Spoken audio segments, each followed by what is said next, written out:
Chapter 6. A Mean Trick.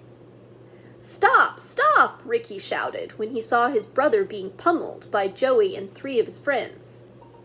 As he rushed to Pete's aid, other children quickly pitched in and helped pull the 4 boys off Pete Hollister.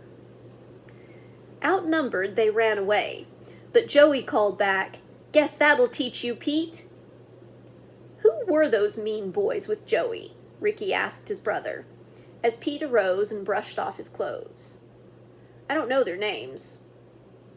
Suddenly Pete snapped his fingers. 3 boys, 3 votes. Had Joey used these friends to write his name on 3 extra ballots and slip them into Miss Nelson's desk? Pete was determined to find out. Without telling the rest of the family, he got in touch with Dave after school and told him what he suspected. Joey said he asked people who voted. "How about you and I do the same thing?" "Okay," Dave agreed. "I sure hope Joey isn't president." The boys hopped onto their bicycles and visited the homes of all those they were sure had put Pam's name on the ballot. Everyone had. Next, Pete and Dave started on the rest of the list. Half an hour later, they had contacted all these. Pam had 13 votes. "She's president," Dave shouted. "Let's go get Joey and make him pay for this." Pete wanted to, but thought perhaps Miss Nelson should be told first. Anyway, Pam ought to know at once. How excited she was to hear the good news. But she insisted they must be absolutely sure, and made the boys agree to keep it a secret until all the ballots had been counted by Miss Nelson. Pam and the boys went to school early next morning. Miss Nelson was there correcting notebooks. "Good morning," she said. The children said good morning, and at once Pam told her what the boys had found out. Miss Nelson looked surprised. "You mean there may be 3 extra votes?" she asked unbelievingly. "Yes, and they're for Joey," Pete replied. The teacher quickly opened her desk and counted the ballots herself. 15 for Joey, 13 for Pam. "Why, that's 28, and as I recall, only 25 joined the club," Miss Nelson said, perplexed. "I think 3 of Joey's friends wrote his name on extra ballots, and Joey put them in your desk after school," Pete stated. He sorted the papers. "See," he said, 3 of these don't match the other slips." "I guess that's proof enough," Miss Nelson said. "Thank you for telling me about this. Pam, a great injustice has been done to you. I'll see that the whole matter is straightened out this morning. I have just one request. Let the school authorities punish Joey. Don't you children try to do it." She left the room immediately, and a little later, when the whole class had assembled, the teacher announced that Pam was president of the pet club. At assembly, Mr. Russell made the same statement, and all Pam's friends smiled at her. "Pet club members," he went on, "are invited to come to the school library after classes today to study about their favorite animals. Miss Allen, our librarian, will help you." Pete, Pam, Ricky, and Holly met in the library after school was over. It was very quiet. Miss Allen, a kind-faced woman with gray hair, had animal books spread out on the long table in the middle of the room. Ricky and Holly picked out a big illustrated book about raccoons. Pete and Pam each chose one on Eskimo dogs. "Pete," Pam said presently in a low tone, "do you know there are ever so many kinds of Arctic dogs?" "And," Pete broke in, "they all have thick coats and tough feet. It says here they look sort of like wolves around their eyes." "Oh, they can't be too gentle then," declared Pam. But a moment later she read, "Sled dogs are really friendly." Pam was so intent upon her reading that she did not notice a child walk softly into the library and approach her. When the girl felt a little hand touch hers, she turned around, startled. "Sue, what are you doing here?" Pam exclaimed. Sue Hollister's rosy face broke into a dimpled smile. "I like school. Mother said I could come back. Can't I stay here with you?" Pam smiled at their little sister. All right. Listen to this, Pete spoke up. It's believed that Eskimo dogs lived originally in Siberia and were brought to this continent 2,000 years ago. In a loud voice, Sue asked, "How can dogs be 2,000 years old?" Pam and Pete laughed softly, and Pam said, "Shh, Sue. Don't forget to whisper, or you'll have to go home." At the supper table that evening, talk turned to Pete's and Pam's study of Eskimo dogs. "I was in the library, too," Sue announced in a tiny whisper. "You were where?" Mr. Hollister asked. "Speak up, I can hardly hear you." "Daddy," Sue said, still in a whisper, "when you're talking about the library, you're supposed to whisper." Everyone laughed. Then Ricky asked if Graham and Graham Hollister had any Eskimo dogs. "No," his father replied, "but some of their neighbors do. It's a great honor to have a winning team in the Trappers' Carnival. Any puppies of those Huskies are bought by the Canadian Mounted Police." "Do they pull the Mounties' sleds?" Holly asked. "Exactly.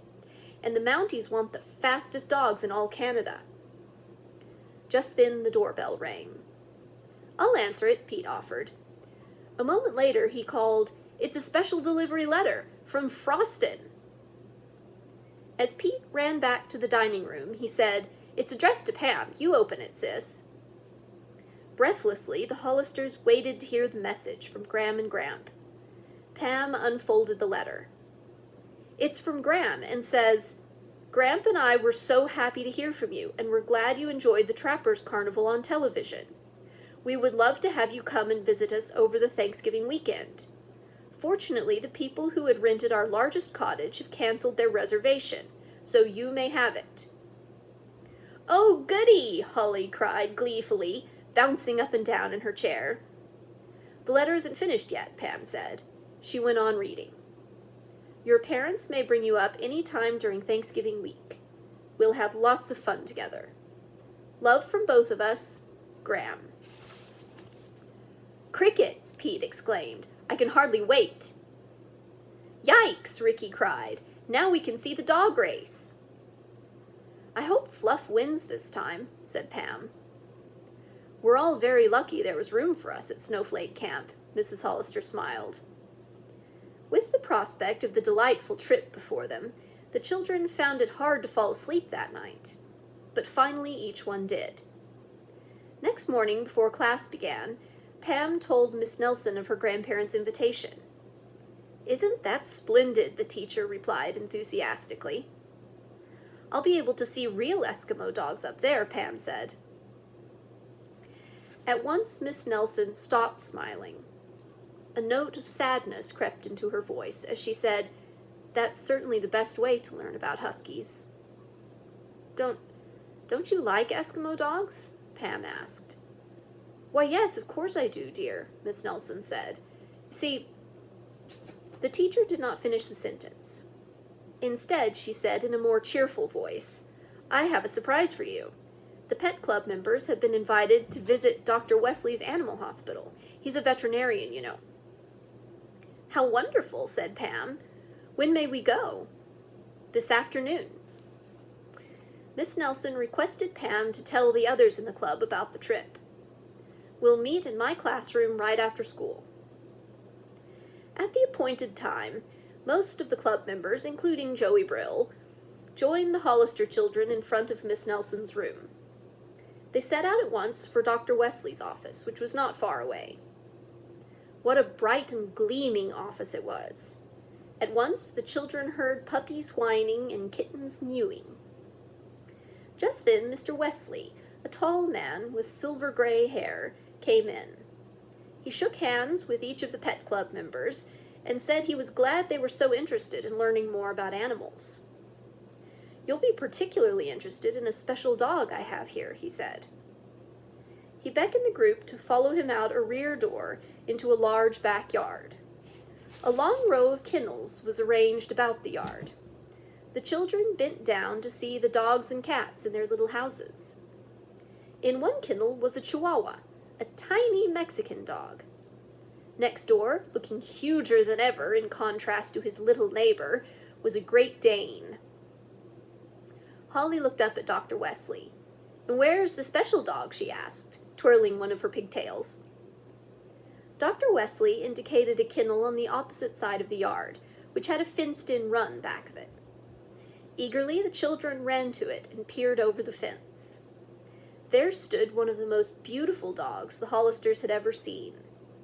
"A husky," breathed Pam admiringly. "Yes," said Dr. Wesley. "He's one of the finest of his breed. His name's Jack." Jack, Pam observed, was buff-colored and held his plumed tail curled over his back, just as she had read that huskies do. "He sure doesn't look sick," Ricky commented, puzzled. "You're right about that," Dr. Wesley said. "In fact, he's sound as a dollar." The veterinarian explained that Jack had been left to board by his owner, who was away on vacation for several weeks. Pete, meanwhile, guessed that the animal was all of 2 feet tall. He asked Dr. Wesley how much Jack weighed. "About 85 pounds," was the reply. "All muscle, too, not a spare ounce of fat." Dr. Wesley slipped a strong leash on Jack and led him out of the kennel. How friendly and gentle the dog was as all the children patted him. After Pete walked the beautiful animal around the yard a few times, Dr. Wesley returned Jack to his kennel. "I hope the Eskimo dogs at Froston are as nice as Jack," said Pam, and told of the dog sled race she and her brothers would see at Thanksgiving. Dr. Wesley said they were lucky. The Trappers' Carnival was very exciting. He added, "If it's a warm day and the snow is slushy, the dogs had better wear boots." "Boots?" repeated all the children at once. The veterinarian explained that Eskimo dogs wore tiny leather boots when the snow started to melt. Otherwise, balls of ice might form between their toes and hurt them. "This can be mighty serious sometimes," Dr. Wesley said. "Many a lead dog has stumbled and mixed up a whole team because of it." Pam whispered to Pete, "Maybe that's why Fluff lost the race." "Dr. Wesley," Holly said, "my brother Ricky and I have been studying about raccoons." "I'm glad you told me that," the veterinarian replied. "I'm treating a pet raccoon. Some children found it at camp last summer. I'll show it to you." He led the way to another cage. All the visitors followed him except Joey Brill, who hung back a little. As the group passed a cage with very strong bars, the doctor warned, "Don't stand too close to this kennel. There's a mean dog in it, and he's likely to be irritated by people getting near him." Just then, he stopped in front of a small cage and reached inside. He brought out the cutest raccoon the children had ever seen. What bright little eyes! What a pretty bushy tail! "Her name is Betsy," Dr. Wesley said, setting the raccoon on the ground. "She can do all sorts of clever tricks." As the children watched, fascinated, Betsy swayed back and forth, then rolled over in a triple somersault. All the Pet Club members but one clapped in delight. Joey Brill was paying no attention to the animal's antics. He was wandering in the direction of the cage where the mean dog was kept. At this moment, Pete turned and saw Joey open the door. The dog sprang from his kennel. With a menacing growl, he raced for the group of children.